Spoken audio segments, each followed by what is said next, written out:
Good morning, good afternoon, and welcome to today's webinar. My name is Alec, and I'm going to be here today to help answer any of your general or technical questions you may have. But before we get started, I'd like to cover a couple things you need to know about today's session. There's no dial-in number for attendees. All audio will be streamed through computer speakers or headphones, so please adjust your volume there accordingly. You can submit questions for today's speaker and any technical issues you may encounter by clicking on the Q&A icon located on the right-hand side of your screen labeled here with this top arrow. Type in your question there and click submit. If it's a technical question, I'll have an answer for you that will appear on your screen. And if it is a content-related question, we may pull it during the Q&A session if time allows. You can download a PDF of the slide deck to follow along with today's presentation by clicking on the handouts icon, also located on the right-hand side of your screen labeled here with this bottom arrow on this slide. Click there and you should be able to take away a PDF to follow along with today's presentation. Today's webinar is being recorded. You're going to receive a link to that recording in a follow-up email, so please allow at least 2 business days before that info is sent. In that same email, you're going to have your HRCI and SHRM certification codes along with another link to download a PDF of the slide deck. All right, so with us today we have Tanya Hood-Hill, the VP of Leadership Development and Talent Management at Ameriprise Financial Services. She began her professional career as a chemical engineer in research and product development at Procter & Gamble. After completing her MBA, she worked as a general management consultant in the organizational effectiveness practice of A.T. Kearney Incorporated. Since then, she has led training and organizational development functions at Target, Gap, Genentech, and Hennepin Health Systems. So it is our pleasure to have Tanya with us. So without any further delay, Tanya, let's get started. Hello, everybody. Thanks, Alec. I am really happy to be here and chat with you. We have had a pretty successful journey in terms of high potential development at Ameriprise. So I'll tell you a little bit about Ameriprise. I'll start there, and then we'll go into kind of how we think about high potential development and what that looks like in our company. And then I'll kind of walk you through our journey and what it looks like now in terms of our high potential development offerings. So if we go, Alec, did you turn it over to me? Oh, I had to click the slide. Got it. So again, we just said, I'll tell you a little bit about Ameriprise, and then we'll talk a little bit about what it looks like for us and how we have ventured into a pretty comprehensive approach to high potential development. So first, I don't know how many of you are familiar with Ameriprise Financial. We are one of the leading financial services companies really in the country, but we're really now expanding our global footprint as well. And so we are very diversified. We actually manage more than $800 billion in assets under management and administration. We have 20,000 employees. We're in 20 countries. And we work with, again, companies, individuals, institutions all around managing their assets for the future. We have, as you can see here, we have 3 key business focus areas. So the first is advice and wealth management. And if you have a financial planner, you might actually have an Ameriprise financial advisor. That is the business of AWM, our advice and wealth management. We work with individuals to make sure that they are planning for their future. The second bucket is asset management, and that's where we actually manage large assets for institutions and corporations. And that company it's all under Ameriprise, but the name of that specific business is Columbia Threadneedle Investments. They are co-located in Boston and in London. And then our protection and annuities business. So under RiverSource, another brand, still under the Ameriprise bucket, we offer protection under insurance as well as annuities for individuals. And then we also have Ameriprise Auto and Home Insurance. And so those 2 organizations fill our protection and annuities bucket. And so So that's who we are. And again, I don't think our journey in high potential development has been necessarily unique. We have put a lot of attention towards developing high potentials and to making sure that we have a pipeline ready for succession. But again, I don't think it's necessarily any different than what I'm sure many of you have experienced. So if we go to the next slide, the what we know. As I was sort of thinking about how to frame up this conversation, there are some, I think, general principles that all of us are kind of living under. And if we looked at this, and I kind of did some research here, I looked at the CLC, Corporate Leadership Council, and one of the things they say is that most companies believe that their high potential employees are more than 50% valuable than an average employee. So that's a pretty big statement. And what that means is that our efforts to retain and grow them are critical. Not surprisingly, over 3/4 indicate that high potential identification is an immediate or short-term priority. So again, companies are really having to think through how do we grow and develop this talent. And with the talent pool shortening, tightening, talent is even more difficult to attain. The environment is becoming much more competitive. So again, this just becomes even more real depending on the environment that we find ourselves in. We also found out, and this is also data from CLC, that the investment in high potentials has also increased. So companies are actually investing more in high potential development.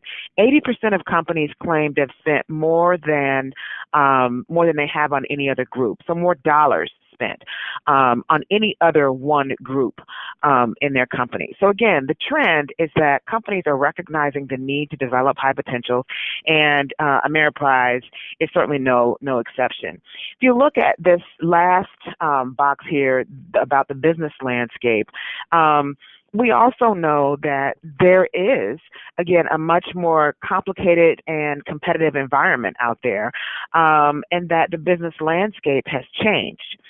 It's become, more complex, more volatile, more fast-paced. Many of you, I'm sure, are familiar with the term VUCA.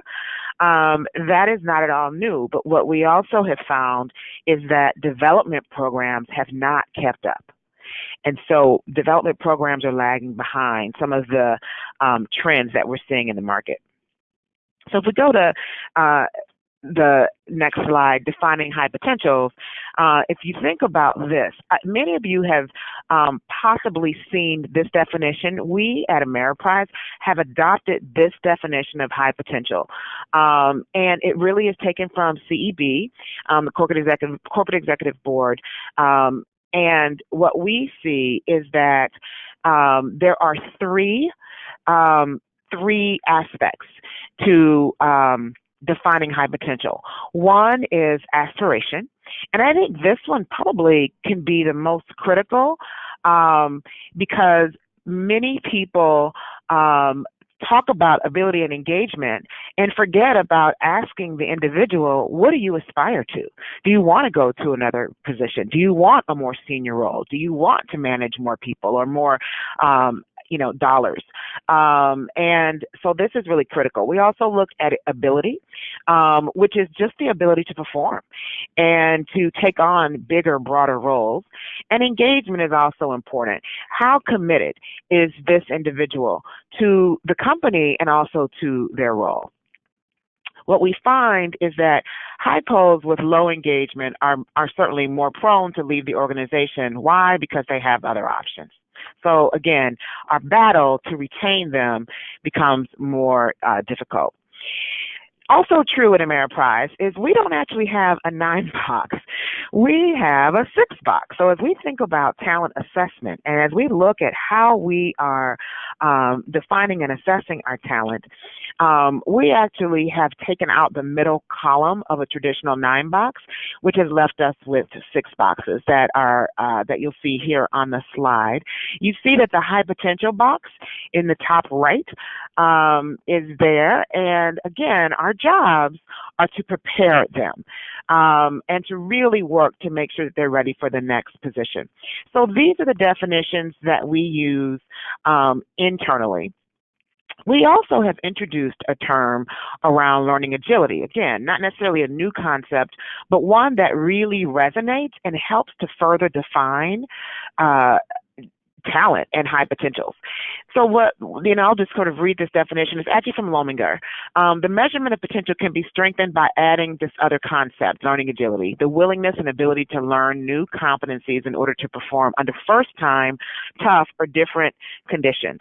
And that really helps our leaders determine whether or not someone is high potential.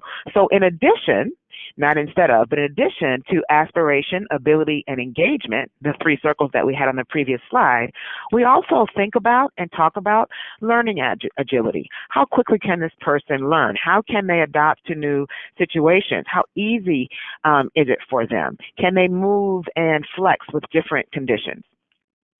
So if you look at some of the characteristics of the learning agile, I thought this was worth sharing. People who are learning agile seek more experiences to learn from. They're actually asking, and they're constantly asking, what else can I do? Can I get involved in this?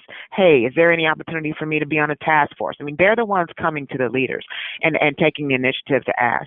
They enjoy complex first-time problems and challenges. They like the problem-solving aspect, and they like really diving into the unknown. They're not afraid. And that's a key component, is they're not afraid to dive in. They actually get more out of their experiences. And it's because they really process not just what the role is or what the task is, they process what they're learning from it and what they can take to another task or position. And then again, as I just mentioned, they will incorporate those new skills into the next position. So they're good at learning and capturing their learning and then incorporating that into the next role. And then a little bit more on just the learning agile. They are innovative. They're always questioning the status quo. And those of you who are people leaders, that can be somewhat exhausting. If you have a highly learning agile employee, they're going to continue to ask questions and challenge the way that we do things and always thinking about what could be done differently. They are high performers. You would not necessarily have someone who is learning agile not be in the high performing category. So again, if you think about high potentials, we are assuming, and I'll go back to the 9 box, we are assuming that the bottom sort of x-axis is performance.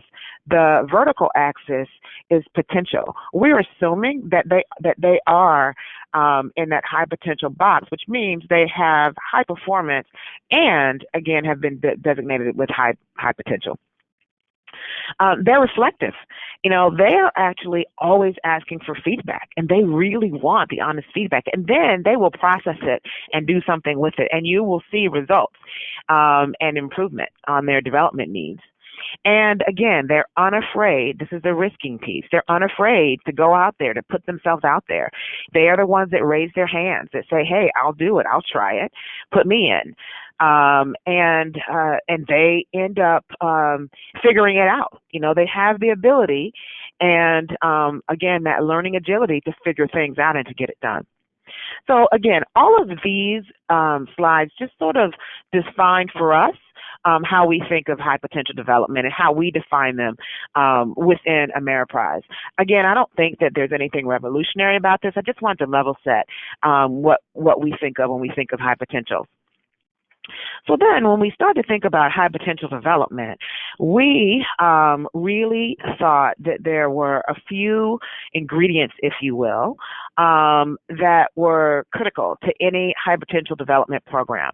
We have more general curricula that are dedicated to all employees at all levels. We have some onboarding curricula. We have diversity and inclusion curricula. We have leadership development curricula that's very broad. And so the high potential development is different. It is a separate track from all of those other curricula. And the ingredients are, we really believe that peer learning is important. And, research says that especially those people who are high potential learn more from each other, in fact, than they would from a facilitator. And so the ability to exchange ideas and to learn from each other's mistakes and each other's wins and successes is really important.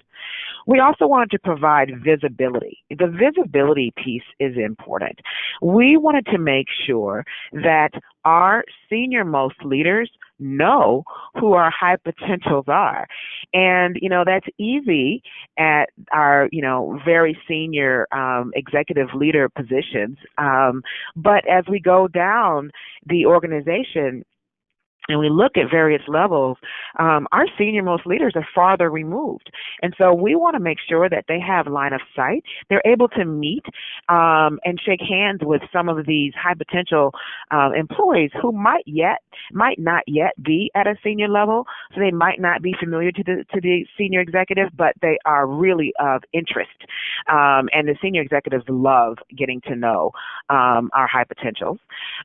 Self-insight is important. We actually do a lot around self-assessment, and we want to make sure that, one, our high potentials are really, truly aware of their key strengths and their opportunities, but also we know that they thrive on that feedback, as I mentioned earlier. And so the more opportunity we can give them in terms of insight to themselves, the more satisfied they're going to be in their current roles. And then the last is we would like to see, and we actually have built this into our high potential programs, we've built in high potentials as talent developers of other high potential groups. And so we've built in mentoring where some of our more senior level high potential groups mentor our more junior level high potential groups. And again, it's a way for high potentials to become leaders as teachers. This is a bit of an eye chart, so I apologize. We're not going to go into detail, but I wanted to give you an idea of all of the learning and development that we offer from a centralized standpoint here at Ameriprise. As we think about our leadership competencies, all of the work that this graph shows us, all of the training is associated with how to continue to improve and hone skills on our leadership competencies. So there's not job-specific training on this list, but I'll just kind of tell you, a little bit about what this all means. So on the left side, we have, I mentioned, sort of our general leadership development. We've broken that out into core curriculum, which is our curriculum that is designated specifically for people onboarding into a position, so newly into a position. And we offer electives for people who've been in position for a while. And we offer those at each leadership rung on the ladder. Then we offer our field organization is quite different than our corporate organization, and so we mirror what we do in corporate. We mirror the objectives, but the design is quite different because we're serving our advisors and the leadership populations that support the advisors. And so we offer all of the leadership development opportunities for our field as well. And I'm going to skip over high potential development, and I'm going to go to performance management. So we also deliver ongoing development around all of our performance management cycle, our annual cycle, as well as talent assessment. So what is our 6-box and what does that mean? And, what is our role in goal setting and development planning, and all of that falls under that performance management column. We then, as I mentioned before, have a diversity and inclusion curriculum. We have about 14 courses that can't, again, they're sort of well, not sort of, but they are designated for different levels of leadership, different levels of individual contributors, and different aspects and dimensions of diversity. And then we also offer learning on demand, so that we're growing in this area where we're able to offer some learning that is not dependent on a classroom setting or a webinar setting. And so we offer just, again, for your own information, GlobeSmart, which is a great tool that we use for our colleagues that work internationally, Get Abstract, and Harvard Managed Mentor. So if you go back to the columns that I skipped, we offer high potential development in a couple of different ways. We have some courses and programs that are specific to accelerate the readiness to get to the next rung on the leadership ladder. They're specifically designed to move there, and I'll go into a little more specifics in a minute. And then, again, I mentioned that we have some visibility programs that are really important as our high potential leaders start to interact with our senior most leaders, and those are the retention programs. We also, under retention, have our peer learning groups. We actually offer peer learning, as I mentioned before, and we offer those at different levels in our corporate and field audiences. So a little bit more about our programs.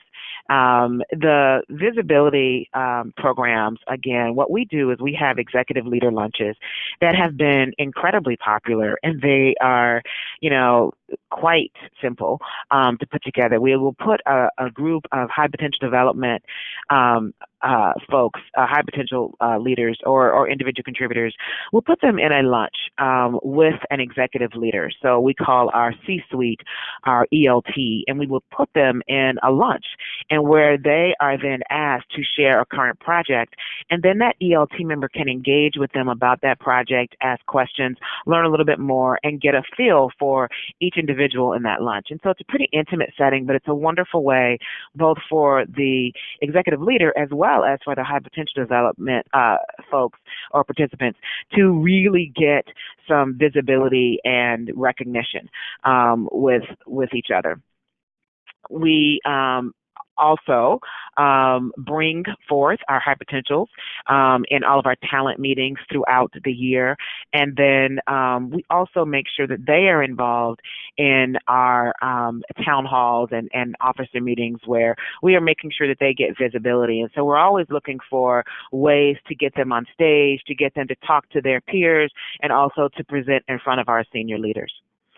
Our signature programs are the programs that are really about readiness. And so, again, I'm going to go into more detail on the next slide.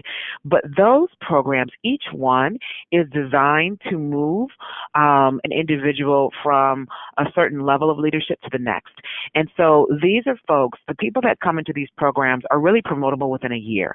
And we want to make sure that they actually are ready, that they have access to the learning that they need, the tools that they need to be successful as quickly as possible in that next level of leadership. Additionally, we offer on-the-job development. This is, again, the 70-20-10 rule. 70% of what we do is on-the-job development, and that's, again, not untrue at Ameriprise. And so, the on-the-job development, a lot of it is about coaching. We actually offer internal and executive coaching to our high potential employees. We have mentoring that we offer in various functions and groups. And then we also offer structured assignments where these allow for individuals to raise their hand and to take on a completely new project in a very different area where they're learning the skills needed for a different area. And it allows them a chance to see if this is something that they might want to do in the future.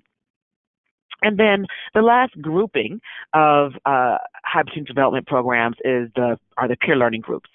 And these are probably our most popular offerings. This is where we have groups of high potentials get together, and they come together monthly to talk about specific projects that they're working on, challenges that they have. They're always diving into a different leadership topic, whether it's about how to influence, whether it's about leading people, leading up. I mean, it could be a million different areas of focus, but they are learning not just from a subject matter expert, but they're also learning from each other. And we have lots of different peer learning groups. We have enterprise-wide. We have many are virtual. We have one that is, or some that are specific to women, because one of our objectives is to really increase our population of women leaders. We offer peer learning groups through employee networks. And in the field, we actually offer peer learning groups as well. So again, very popular. We probably run per year about 30 different PLGs at any given time. So that's, the summary. Now I'll dive into a little bit more into the signature programs. So remember, those signature programs are the ones that help prepare leaders to be ready for the next position. And so if you look at this, individual contributors. So we have a lot of individual contributors, again, as not unlike many companies. Our individual contributors can be entry level, or they can be very, very senior and subject matter experts, but just not leading people.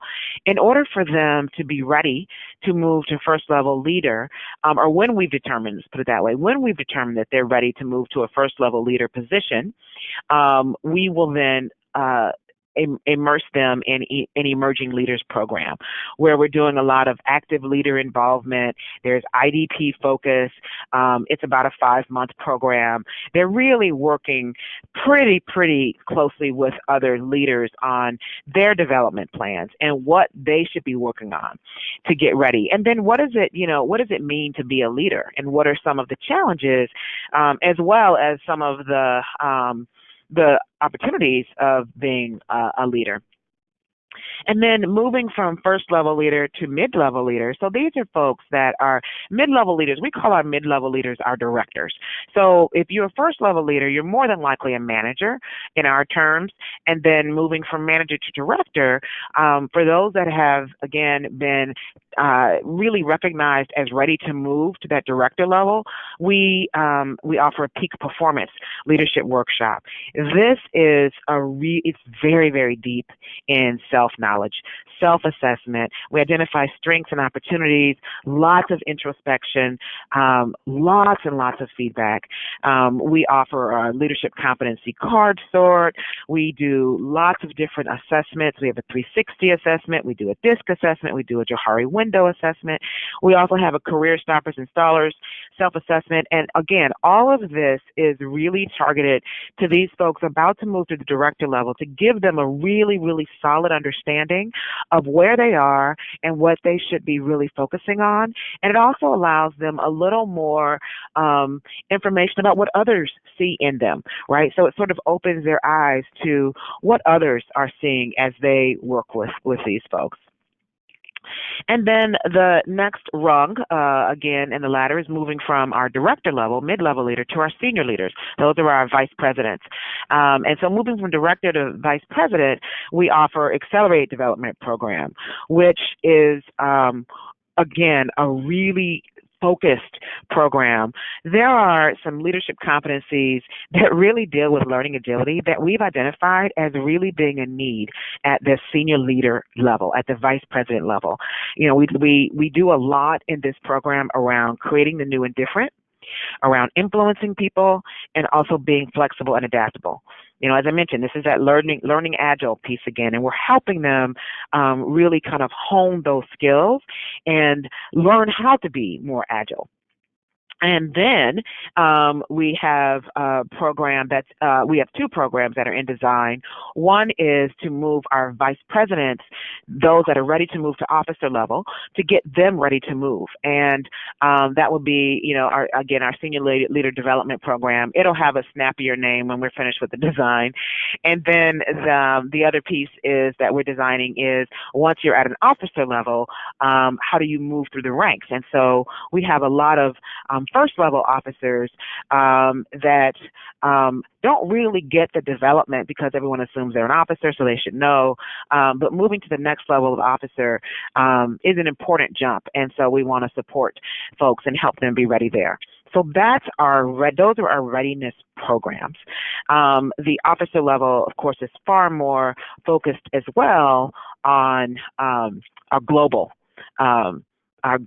aspects of our company. And then, so you say, well, is it working? Thanks for asking. So we think it's working. we think it's working. And so what we have is what you're looking at here is our 2017 dashboard of our results from all of our leadership development and talent management space. And so so one of the really critical boxes, if you look at the top right, okay, granted, this is a pretty busy slide, but if you look at the top right, retention of top talent, that is a direct link to the development that we are offering. And we have, in 2017, retained 96.4% of our key talent. So there's room for improvement. We want to retain 100% of our top talent. But 96.4% is where we are. And so we're always thinking about then what levels are those people at, and are we offering the right solutions for them to make sure that they're staying within the company.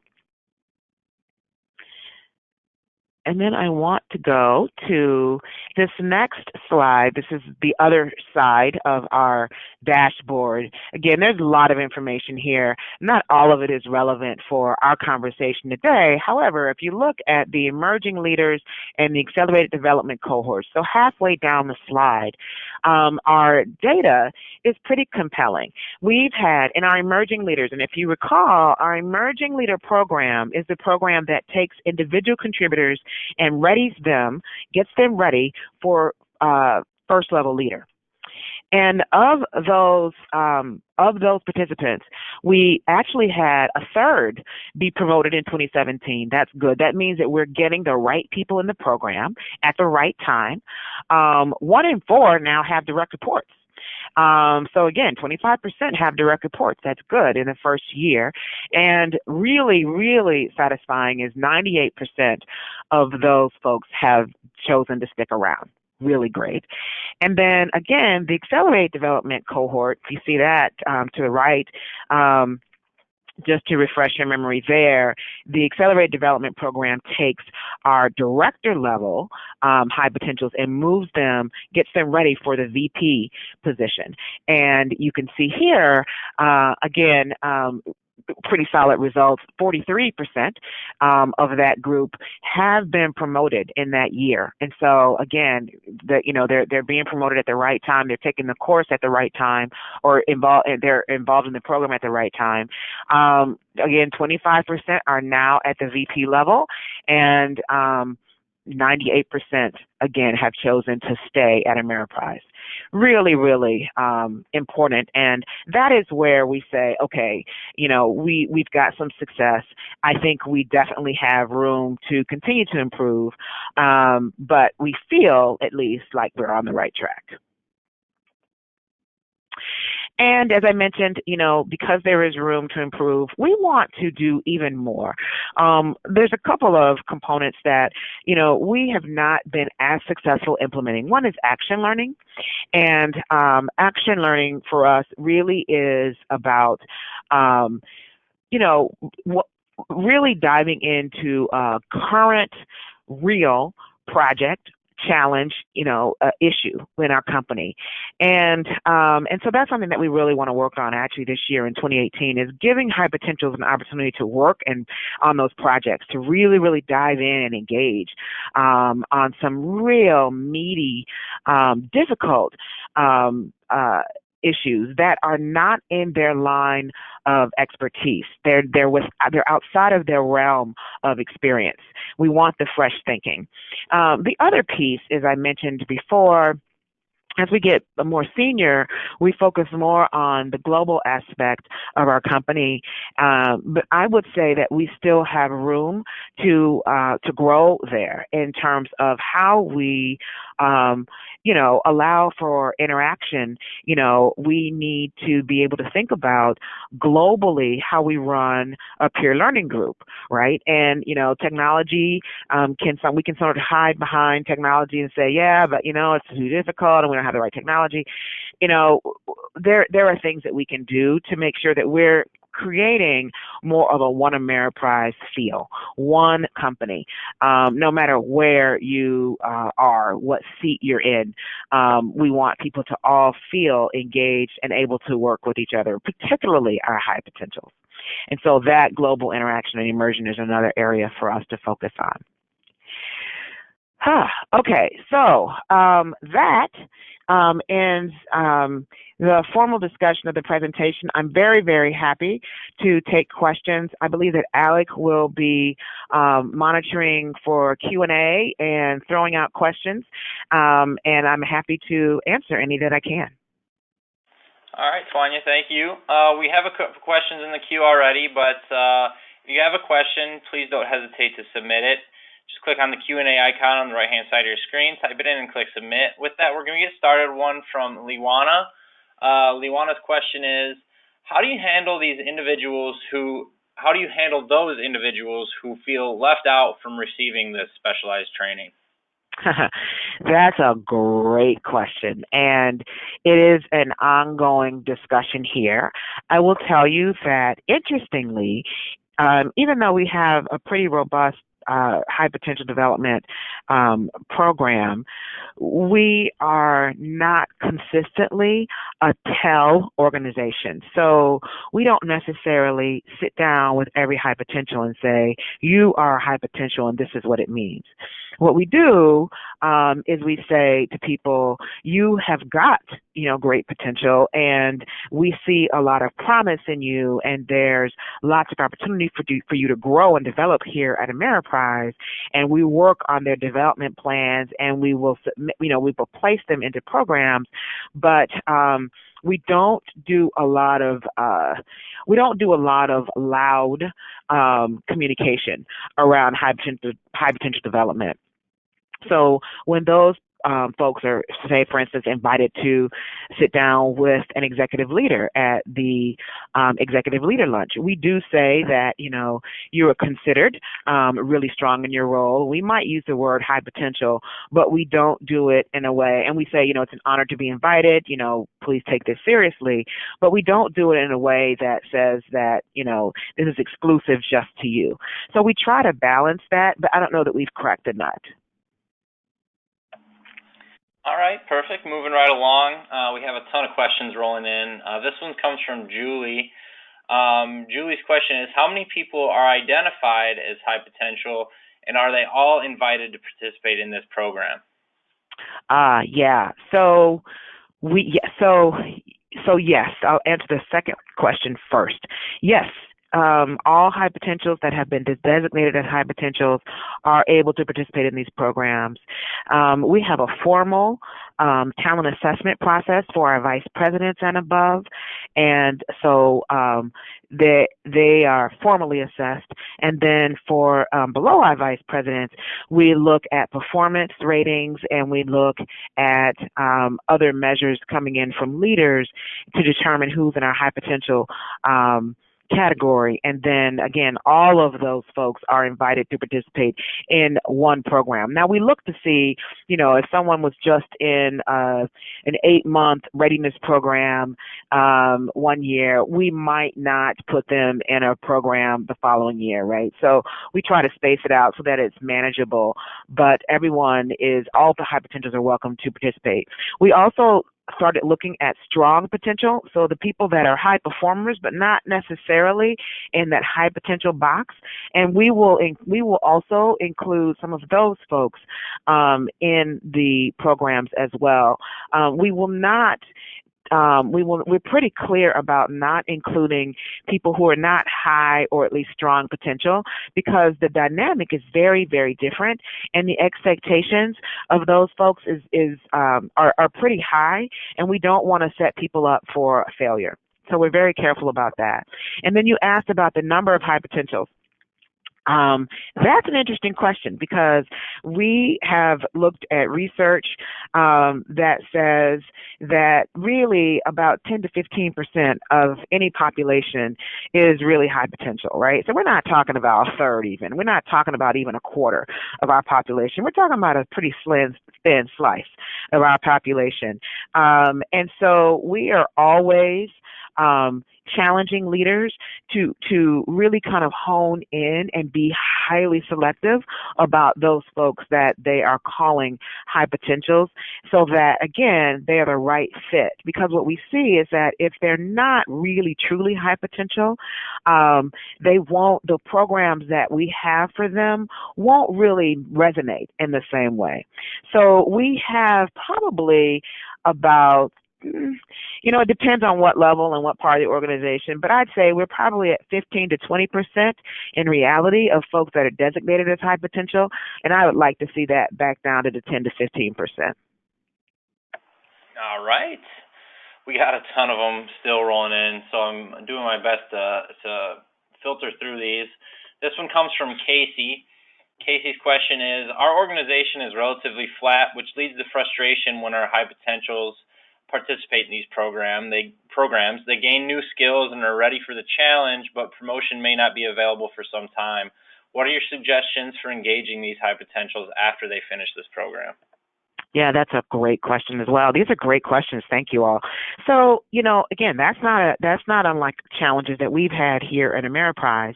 Some of our organizations are relatively flat, and so there's not a lot of room for upward movement.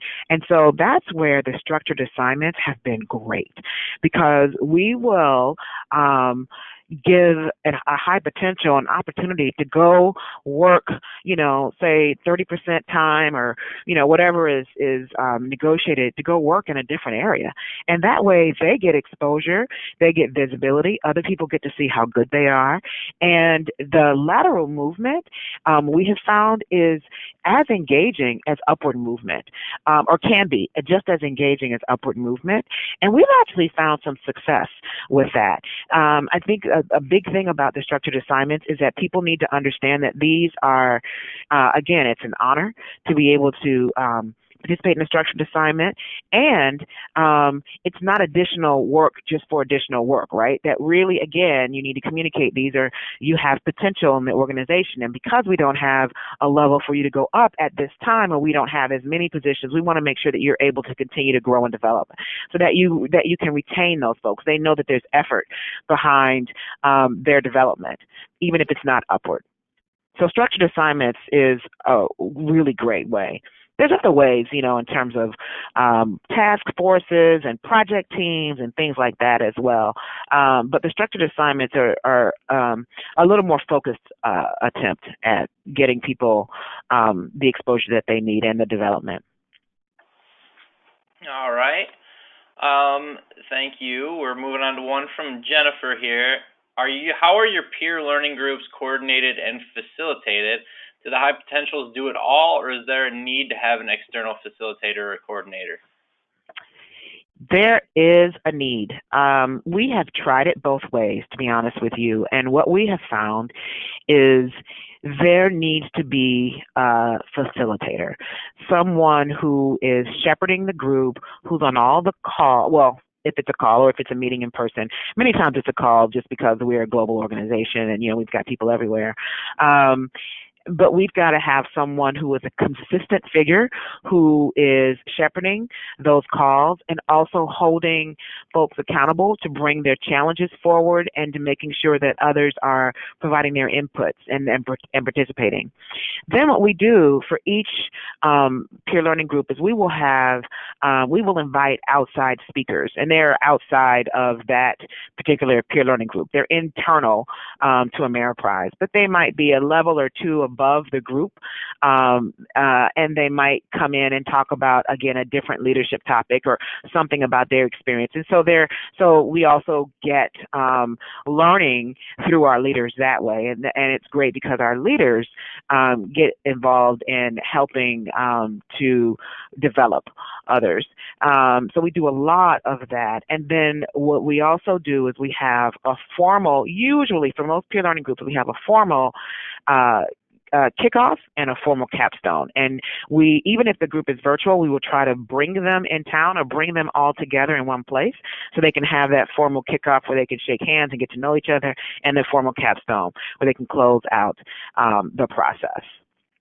I think that answers the question. On you asked who are the facilitators.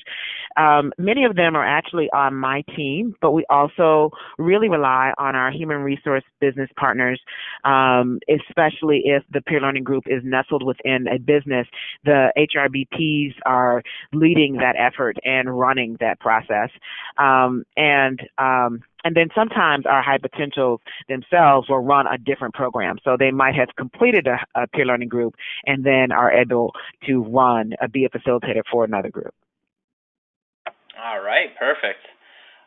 This next one from Carolyn is, how did you develop a culture where people are willing to let a high potential take on a project or assignment outside of their area of expertise?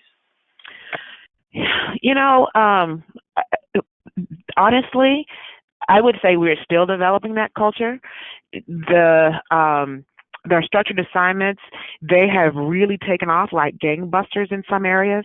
In other areas, some functions are slow to adopt the structured assignment as an option.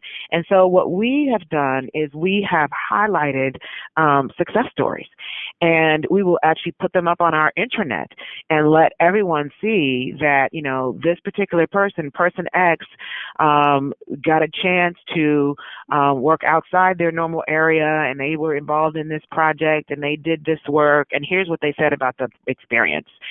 And so we do it slowly. We actually identify where it works, and most structured assignments, because they are structured, are very successful, and we highlight them. And what we found is that in the areas where there's been one or two structured assignments that went well, then everyone's clamoring in that area to either have a structured assignment for themselves or to offer a structured assignment to someone on their team. So we do it by having successes, and I would say that we're still walking that path. All right, Tanya, thank you. We're rattling through these here, so we still have some time, so we're going to keep going with this. We have a question here from William. How does formalized education and gaining, say, advanced degrees play a role within one's development? What type of discussions have occurred regarding formalized learning as a method to bridge and expand learning as one moves through the various high potential programs? So, again, these are great questions and causing me to pause and think.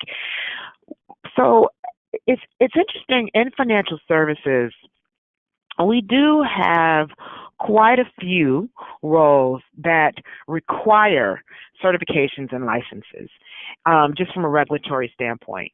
And so I think that, I know that in those areas, the outside education and ability or knowledge in a certain area, or the acquisition of a certification or a license, is actually required. So it's kind of a no-brainer there. But in areas where, an advanced degree, for instance, is not required, there are still opportunities. I think there's a recognition that, hey, this person is really pursuing an advanced degree and really investing in themselves. And so, what are we doing, internally to make sure that this person is getting what they need in terms of the development? I will also say, though, that pursuing an advanced degree outside of the company doesn't automatically qualify someone for to be a high potential. That, again, the high potential is really based on what we see within the workplace. And so that's kind of a difficult conversation to have as well, that, we actually have tuition reimbursement. We offer tuition reimbursement. We encourage, advanced degrees. We encourage self-development. And at the same time, when we, are looking at our employee population, we're designated high potential based on the performance that they've had within the company, and then the potential that we've seen, again, the ability, engagement, and aspiration that we've seen in them. I hope that answers the question. Maybe not satisfactorily, but that was probably as good as I can get. I don't think we have a very formal way to answer that. I think it was good. I think we're good there. We had a bunch of them come in here, Tanya. I'm going to try to knock out a bunch of these in one. Are these programs developed in-house, or did you develop with an external vendor? In-house. What we have done, we develop almost everything in-house. 90% of our offerings are developed in-house. What we have done, however, is we've leveraged external assessments. So we have our own 360 assessment that's based on our own leadership competencies, and so that's developed in-house by our survey and an assessment team. But like I mentioned, I think I mentioned that we utilize DISC assessments, we utilize Hogan, we utilize the TKI, the conflict assessment. So we will actually leverage external assessments to support the program development that we're doing. All right, perfect. That knocked out a bunch of them there. Next one's from Anna. Anna's question is, have you found value in creating and implementing computer-based learning, or is this development generally in person? So, okay, you've just asked a loaded question, because the whole digital learning space we are evolving in that direction, and I think many companies are. So I will say that we are looking at ways to digitize the learning, and that means to allow for, kind of the just-in-time, bite-sized chunks, things that many of the, as Burson calls the modern learners are looking for. That said, most of our high potential development is peer-based, and so it's dependent on the ability for people to come together at least virtually. So live, they might not necessarily be in person, but live. And so our high potential development programs are still live, and again, as I mentioned before, most of them facilitator led. Doesn't mean, though, that that's where we're stopping. We just are, we're continuing to look at digital learning, and we're looking at some of our other curricula in terms of the digital learning space, or machine learning, but we're not there yet with high potential development. All right, perfect. We're going to move on to this next one. You may have touched on this, but we had a question come in from Chanel. The question is, what is the frequency that you assess for these high potentials, or is this kind of an ongoing activity that is tied to quarterly or annual evaluations? Oh, I should have said that, actually. We have an annual performance management cycle that where we have formal performance management evaluation at the end of every year, and then we have a mid-year check-in evaluation. And I say all that to say that at those times is when we're also assessing for high potentials. And so mid-year and year-end. And we do that because of the movement, because by the same token, we actually have promotions at mid-year and year-end. And so it's just helpful to recognize who has been promoted, so who's new in role, and we look at that from an onboarding standpoint in our core curriculum, what they need, but we also look at it from, okay, then who's next in the pipeline, so that we can start to then assess what development they need. So it's based on those two cycles, our mid-year and our year-end process. All right, perfect. We're going to move on to this next one from Karen.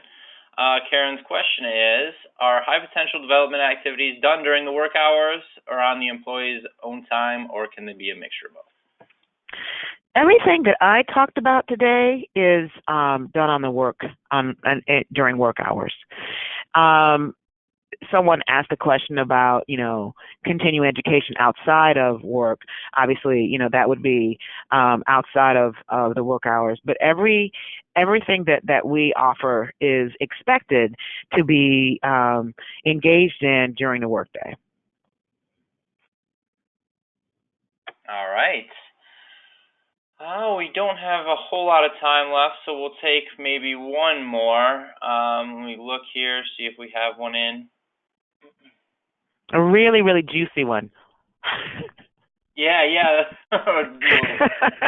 Here. Actually, you know what? We'll do this. This will knock out a few others that are still remaining as well. It's about the length of your programs. So, what is the length of your different leadership development signature programs, and how many? And we already touched on how many people participate per year, but they want to know the length of the programs. Yeah. So the programs range. Actually, are we still live? No, we're not. The programs range. We have most of them. So, for instance, like our Emerging Leaders program is almost a year long. Our Accelerated Development program is an 8-month program. Our Peak Performance is more of a kind of shot in the arm, right? So that's a more condensed. I think they come in 2 or 3 consecutive times within like a couple week span. So that's a really intense. That's the high assessment one.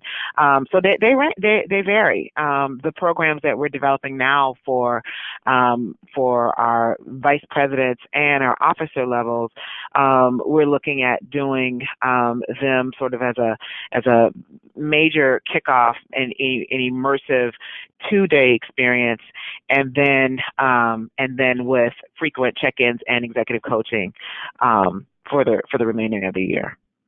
So they really do vary. All right, perfect. You know what? We'll have time for one more, and this one's going to come from Sandra. This one's a good one to end on. Regarding the performance, do you require at least 2 years of strong performance to be considered, or is there a certain amount of time that an employee has to be with the company before they are considered? So no, there is no certain amount of time that the person has to be with the company, so we don't sort of have we don't have an onboarding stipulation. There are high potentials that are recognized after the first year of being in the company. And then what was the first part of the question, Alec? It was, let me find this one here again. Oh, sorry. Oh, no, it's no, now I can't seem to find it.